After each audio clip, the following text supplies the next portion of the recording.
Venkatesh advanced pain clinic, నొప్పిమాయం surgery దూరం. For appointments 9155515563.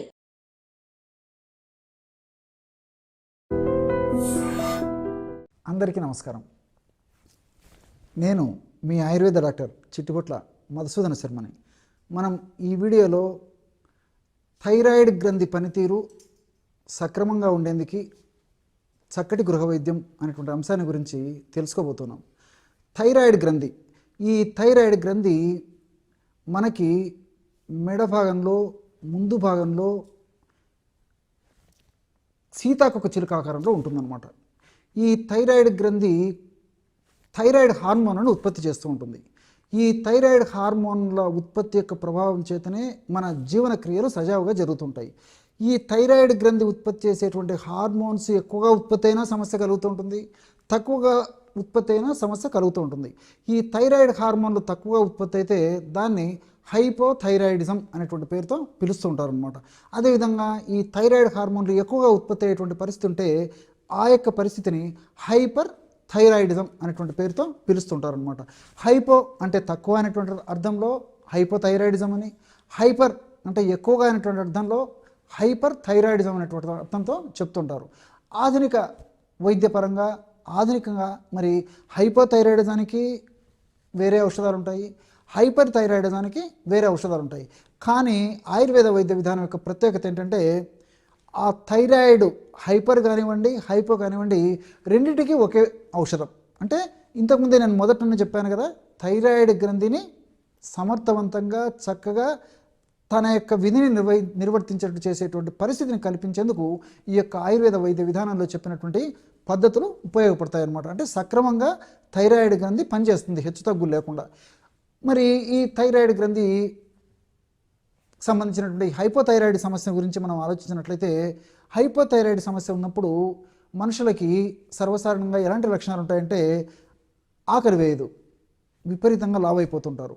అదేవిధంగా చర్మము కొద్దిగా దళసరిగా ఉండి మందంగా ఉండేటువంటి పరిస్థితి ఏర్పడుతుంది, చలికి తట్టుకోలేకపోయేటువంటి పరిస్థితి ఏర్పడుతుంది. అదేవిధంగా ఆడవాళ్లలో బహిష్టుకు సంబంధించినటువంటి ఇబ్బందులు ఎదురవుతుంటాయి. అంటే లేటుగా బహిష్టు రావడము, బహిష్టు వచ్చినప్పుడు సక్రమంగా మరి బహిష్టు స్రావం కాకపోవడము, ఇలాంటివన్నీ కూడా జరుగుతుంటాయి. అదేవిధంగా వీళ్ళు మానసికంగా కూడా చాలా నిర్లిప్తగా ఉంటారు, డల్గా ఉంటారు, మందకొడిగా ఉంటారు. జీర్ణ వ్యవస్థ కూడా సక్రమంగా ఉండకుండా మలబద్ధక సమస్య ఉండేటువంటి పరిస్థితి ఏర్పడుతుంటుంది. ఇలా సర్వసాధారణంగా ఈ లక్షణాలు థైరాయిడ్ హైపోథైరాయిడ్ ఉన్నటువంటి వాళ్ళలో కలుగుతుంటాయి. అదేవిధంగా హెయిర్ లాస్ అనేటువంటి పరిస్థితి కూడా ఈ హైపోథైరాయిడ్ ఉన్నటువంటి వాళ్ళలో కలుగుతూ ఉంటుందన్నమాట. ఇవి సర్వసాధారణంగా ఎక్కువ శాతం మందిలో కలిగేటువంటి లక్షణాలు. అట్లే హైపర్ థైరాయిడ్ గురించి మనం ఆలోచించినట్లయితే, హైపర్ థైరాయిడిజం అనేటువంటి ప్రాబ్లంలో దీనికంతా వ్యతిరేకం. అంటే విపరీతంగా ఆకలి అవుతుంటుంది కానీ మనుషులు సన్నబడిపోతుంటారు. అదేవిధంగా మానసికమైనటువంటి స్థిమితం కూడా లేకుండా ఉంటుంది. ఒక్కొక్కసారి అధిక కోపానికి గురి అయ్యేటువంటి పరిస్థితి ఏర్పడుతుంది. తర్వాత చిన్న చిన్న దానికి ఇరిటేట్ అయ్యేటువంటి పరిస్థితి ఏర్పడుతుంటుంది. దానికి తోడు కొంతమందిలో రోజు 2-3 సార్లు విరేచనాలు అయ్యేటువంటి పరిస్థితి ఏర్పడుతుంది. ఆడవాళ్ళలో కూడా మరి బహిష్టు స్రావాలు ఎక్కువగా అవడము, బహిష్టు కూడా నెల కంటే ముందు వచ్చేటువంటి పరిస్థితి ఏర్పడము, ఇలాంటి పరిస్థితులు జరుగుతుంటాయి. ఇలాంటి వాళ్ళు వేడిని తట్టుకోలేనటువంటి పరిస్థితి ఏర్పడుతూ ఉంటుంది. అట్లే మరి కంటికి సంబంధించినటువంటి సమస్యలు కూడా కలిగేటువంటి పరిస్థితి ఏర్పడుతూ ఉంటుంది. ఇలా వివిధ రకాల లక్షణాలు హైపర్ థైరాయిడిజం ఉన్నటువంటి వాళ్ళలో కలుగుతుంటాయి అన్నమాట. మరి ఈ యొక్క హైపోథైరాయిడిజం కానివ్వండి, హైపర్ థైరాయిడిజం కానివ్వండి, ఈ రెండు సమస్యలు కూడా ఆడవాళ్లలోనే ఎక్కువగా ఉంటాయి. అంటే మగవాళ్లతో పోల్చుకుంటే ఆడవాళ్లలోనే ఎక్కువగా కలిగేటువంటి పరిస్థితి ఏర్పడుతుంటుంది. మరి ఈ యొక్క సమస్యలు మరి హైపర్ థైరాయిడిజం కానివ్వండి, హైపోథైరాయిడిజం కానివ్వండి, ఈ యొక్క సమస్యలు ఎదురైనప్పుడు ఆడవాళ్ళు మగవాళ్ళు ఇద్దరు వాడుకోదగ్గ దివ్యమైనటువంటి ఔషధ యోగాన్ని ఇప్పుడు మనం తెలుసుకోబోతున్నాం. ఈ ఔషధం తయారీకి కావాల్సినటువంటి పదార్థాలు: త్రికట్టు చూర్ణం 60 గ్రాములు తీసుకోండి. త్రికట్టు చూర్ణం బాగా నిదానంగా రాసుకోండి. అంటే మిరియాలు, పిప్పళ్ళు, శొంఠి కలిపి తయారు చేసినటువంటి చూర్ణం ఏదైతే ఉందో దాన్ని త్రికట్టు చూర్ణం అంటారనమాట. ఈ త్రికట్టు చూర్ణం ఆయుర్వేద ఔషధ విక్రయశాలలో దొరుకుతుంది. ఒక 60 గ్రాములు త్రికట్టు చూర్ణం తీసుకోవాలి. అట్లే పసుపు కొమ్ములు దంచి తయారు చేసుకునేటువంటి చూర్ణం ఒక 20 గ్రాములు తీసుకోండి. మూడవ పదార్థంగా ధనియాలను వేయించేసేసి చూర్ణం చేసి ఆ యొక్క చూర్ణాన్ని ఒక 20 గ్రాములు తీసుకోండి. త్రికట్టు చూర్ణం 60 గ్రాములు, పసుపు చూర్ణం 20 గ్రాములు, ధనియాల చూర్ణం 20 గ్రాములు. ఈ 3 పదార్థాలు బాగా కలిపేసి ఒక గాజు సీసాలో నిల్వ ఉంచుకొని రోజు ఉదయం ఆహారానికి ఒక అరగంట ముందు, అట్లే రాత్రి ఆహారానికి ఒక అరగంట ముందు పావు టీ స్పూన్ ఈ యొక్క ఔషధాన్ని ఒక చిన్న ప్లేట్లో కానీ లేకపోతే తమలపాకు ఇలాంటి ఆకుల్లో కానీ వేసుకొని వాళ్ళకు షుగర్ లేకుండా ఉండి, అదేవిధంగా మరి ఇతర సమస్యలు అతిగా బరువు లేకుండా ఉండి సర్వసాధారణంగా ఉండేటువంటి పరిస్థితి ఉన్నట్లయితే తేనెతో తీసుకోవచ్చు. లేనటువంటి వాళ్ళైతే జస్ట్ గోరువెచ్చని నీళ్ళలో కలిపి తీసుకుంటే సరిపోతుంది. కాబట్టి వాళ్ళ శరీర ప్రకృతిని బట్టి, వాళ్ళ యొక్క వ్యాధి అవస్థను బట్టి, ఇతర అనుబంధ లక్షణాలను బట్టి తేనె వాడుకోవచ్చు. లేకపోతే జస్ట్ ఒక 50 ml వాటర్లో కలుపుకొని కూడా వాడుకోవచ్చు అనమాట. లేదంటే మజ్జిగలో కలిపి కూడా తీసుకోవచ్చు. 50 ml తాజా మజ్జిగలో కలిపి కూడా ఈ యొక్క పౌడర్ని తీసుకోవచ్చు. ఈ విధంగా ఉదయం ఒక పావు టీ స్పూను, రాత్రి ఒక పావు టీ స్పూను ఆహారానికి ముందు తీసుకుంటూ ఉండాలి. ఈ విధంగా ఈ యొక్క ఔషధం మనం తయారు చేసుకున్నది అయిపోయిన తర్వాత మరలా తాజాగా తయారు చేసుకుని మరలా వాడుకుంటూ ఉండాలి. మరి దీర్ఘకాలం పాటు వాడినప్పటికీ ఎలాంటి సైడ్ ఎఫెక్ట్స్ ఉండవు, అన్ని సైడ్ బెనిఫిట్సే ఉంటాయి.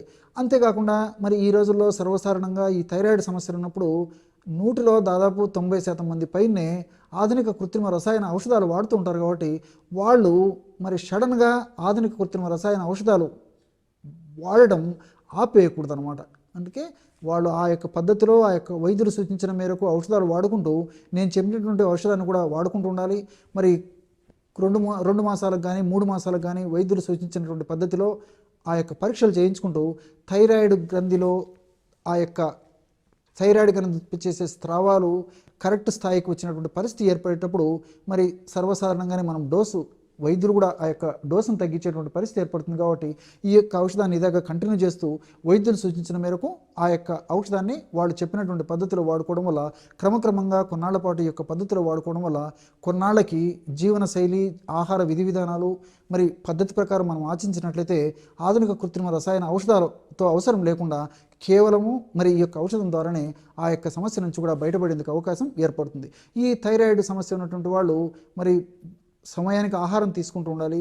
అదేవిధంగా ముఖ్యంగా హైపోథైరాయిడ్ సమస్య ఉన్నటువంటి వాళ్ళు ఈ బ్రెజిల్ నట్స్, అదేవిధంగా పంప్కిన్ సీడ్స్ బాగా తీసుకుంటూ ఉండాలన్నమాట. ఎందుకంటే ఈ సెలీనియము, జింకు ఈ హైపోథైరాయిడిజం ఉన్నటువంటి వాళ్ళలో చాలా అవసరం ఉంటుందన్నమాట. మరి సెలీనియము, జింకు ఈ యొక్క పదార్థాలు ఈ బ్రెజిల్ నట్స్, అదేవిధంగా ఈ పంప్కిన్ సీడ్స్ ఈ గుమ్మడి విత్తనాల్లో ఎక్కువగా ఉంటాయి. కాబట్టి వీటిని మరి నానించేసి తీసుకోవచ్చు. బ్రెజిల్ నట్స్ అయితే మాత్రం ఒక 5-6 గంటలు తీసుకోలేరు, చాలా ఆయిల్ కంటెంట్ ఉంటుంది. అదేవిధంగా వాటిని కూడా కనీసం 12 గంటల సేపు నానబెట్టిన తర్వాతనే తీసుకుంటూ ఉండాలన్నమాట.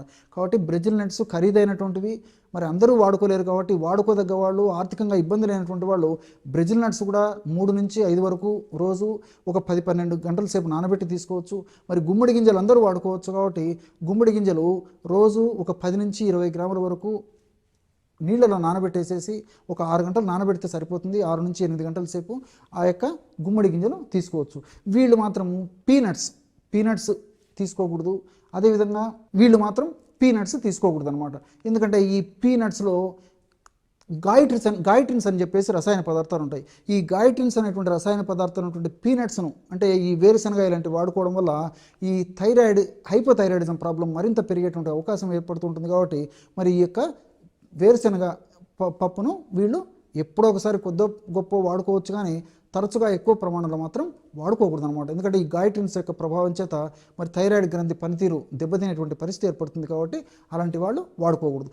ఇవి హైపోథైరాయిడిజం వాళ్ళు పాటించవలసినటువంటి ఆహార నియమాలు అనమాట. ఎందుకంటే ఈ రోజుల్లో 100లో దాదాపు 70-80% మందికి పైగానే ఈ హైపోథైరాయిడిజం సమస్య ఉన్నటువంటి వాళ్ళు ఉంటారు. కాబట్టి వాళ్ళ కోసము ప్రత్యేకంగా ఈ యొక్క విషయాన్ని చెప్పడం జరిగింది. అట్లే మరి సమస్య మరి ఎక్కువగా ఉన్నప్పుడు కొన్నాళ్ల పాటు కావాలంటే ఆయుర్వేద ఔషధాలు మనకు మార్కెట్లో దొరికేటువంటి ఆయుర్వేద ఔషధాలు కూడా కొన్నాళ్ళు ఆ థైరాయిడ్ గ్రంథి పనితీరు సక్రమంగా ఉండేందుకు వాడుకోవడానికి వీలుంటుందన్నమాట. మరి ఆ యొక్క ఔషధాలు ఏంటంటే వరుణాది క్వాథం, బాగా నిదానంగా రాసుకోండి. వరుణాది క్వాథం ఇది లిక్విడ్ రూపంలో దొరుకుతుంది. ఇది మనకి ఆయుర్వేద ఔషధ విక్రయశాలలో దొరుకుతుంది. కాబట్టి దాన్ని తెచ్చుకొని రోజు ఉదయం ఆహారం తర్వాత ఒక్కసారి, రాత్రి ఆహారం తర్వాత ఒక్కసారి 10 ml ఆ యొక్క ద్రవరూప ఔషధాన్ని 10 ml నీటిలో కలిపేసి సేవిస్తుండాలన్నమాట. ఈ విధంగా క్రమం తప్పకుండా కొన్నాళ్ల పాటు వాడి ఆపేసినా సరిపోతుంది. మరి మరొక ఔషధం కూడా ఉంది. దాని పేరు, ఆ ఔషధం పేరు వృద్ధివాదిని వటి. ఇది కూడా నిదానంగా రాసుకోండి. వృద్ధి వాదిని వటి, వృద్ధివాదిని వటి. ఈ యొక్క మాత్రలు కూడా మనకు ఆయుర్వేద ఔషధ విక్రయశాలలో దొరుకుతాయి. మరి అవసరాన్ని బట్టి ఈ మాత్రలు కూడా రోజు 1 లేదా 2 మాత్రలు పూటకి వాడుకుంటే, అంటే 2 పూటల, అంటే రోజుకి 2 లేదా 4 మాత్రల వరకు పూటకి 1, 2 మాత్రల చొప్పున వాడుకోవాలి. కాబట్టి వరుణాది క్వాదమైన వాడుకోవచ్చు, లేకపోతే వృద్ధివాదిని వటి అనేటువంటి ఔషధాన్నైనా వాడుకోవచ్చు.